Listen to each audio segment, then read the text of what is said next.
berusia 16 tahun. Saat ini ia duduk di bangku kelas 1 SMA.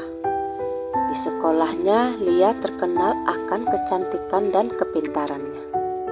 Siapa yang tidak kenal Lia? Apalagi Lia berasal dari keluarga berada dan terpandang.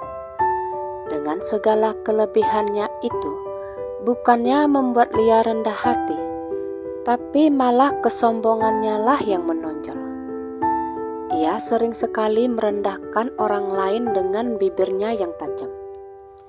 Sudah banyak murid yang sakit hati karena ucapan-ucapan pedasnya. Bahkan ia sering membuli murid-murid.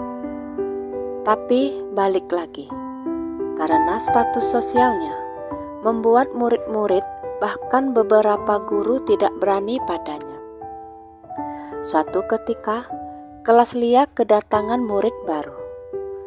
Murid tersebut bernama Dita. Dan seperti biasa, murid baru akan memperkenalkan dirinya di depan kelas. Ada momen ketika Dita menyebut apa pekerjaan ayahnya, yang cuma seorang penyapu jalan. Terdengar dengan jelas suara tertawa dari bibir Lia. Itu suara tawa menghina. Beberapa murid menatap tak suka pada Lia. Bahkan bu guru meminta Lia untuk diam. Dita menatap Lia dengan ekspresi yang tidak ketebak. Sedetik kemudian, Dita tersenyum. Seakan bisa menebak apa isi kepala Lia, Dita mengatakan bahwa ayahnya adalah yang terhebat. Tanpa perlu korupsi uang rakyat, ayahnya sudah bisa mendidiknya hingga bisa menjadi anak yang berbudi. Murid-murid terkesiap dengan ucapan Dita. Baru kali ini ada murid yang berani melawan Lia. Beberapa murid diam-diam menoleh ke arah Lia, yang wajahnya kini dipenuhi kemarahan. Dita duduk di sebelah murid bernama Tantri. Dengan berbisik, Tantri memperingatkan Dita untuk tidak cari gara-gara dengan Lia, karena dikhawatirkan Dita akan menjadi korban buli Lia berikutnya.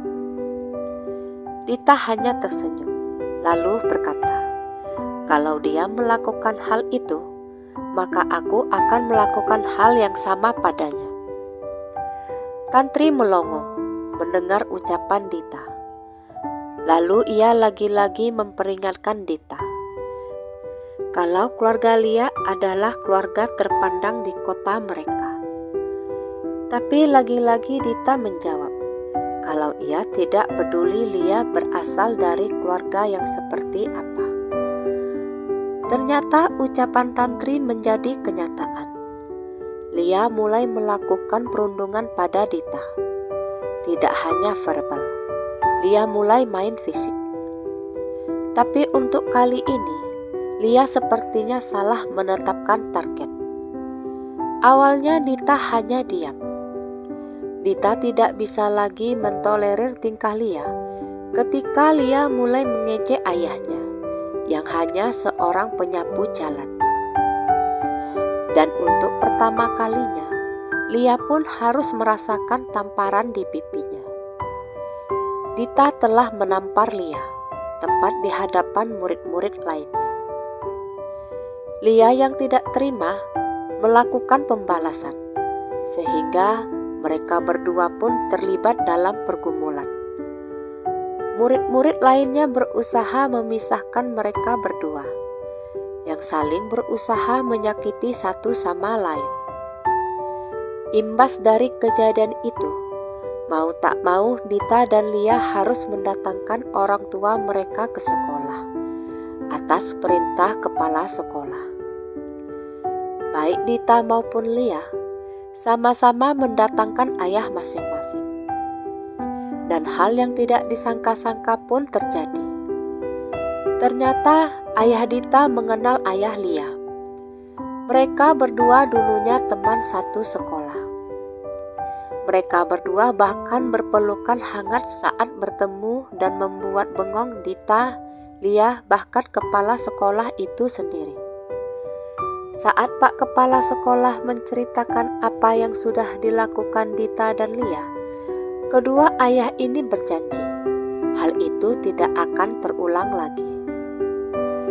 Saat mereka berempat keluar dari ruang kepala sekolah, kedua ayah ini sama-sama memarahi anak masing-masing. Ayah Lia marah karena yakin betul pasti anaknya yang telah membuat kegaduhan. Karena sudah terlalu sering masuk laporan ke telinganya tentang perilaku anak gadisnya. Si ayah bahkan dengan tegas mengatakan, kalau sampai ada lagi laporan tentang pembulian yang dilakukan Lia, maka si ayah akan menyuruhnya berhenti sekolah. Sedangkan ayah Dita, walaupun ia yakin Dita bukan anak yang suka cari masalah, tapi sang ayah tetap tidak setuju dengan tindakan kekerasan yang sudah dilakukan Dita terhadap Lia. Kedua ayah ini dengan ikhlas minta maaf satu sama lain atas perilaku anak mereka. Sejak kejadian itu, entah bagaimana ceritanya, Dita dan Lia malah menjadi sahabat. Lia yang masih belum terbiasa menjadi anak baik-baik, terkadang masih suka terserimpet melakukan pembulian. Di saat sifat jelek Lianya keluar, maka Ditalah yang berusaha menghentikannya. Sedikit demi sedikit, rasa persahabatan Dita dan Lia mulai tumbuh, hingga semakin erat. Tentu saja hal itu membuat senang murid-murid lainnya, atas perubahan sifat Lia atas tuntunan Dita. Karena hal itu, maka tidak ada lagi cerita-cerita pembulian di sekolah mereka. Sekian kisah saya kali ini, sampai jumpa di kisah selanjutnya. Terima kasih sudah mendengarkan kisah saya. Jangan lupa subscribe, like, komen, dan share ke media sosial yang Anda punya.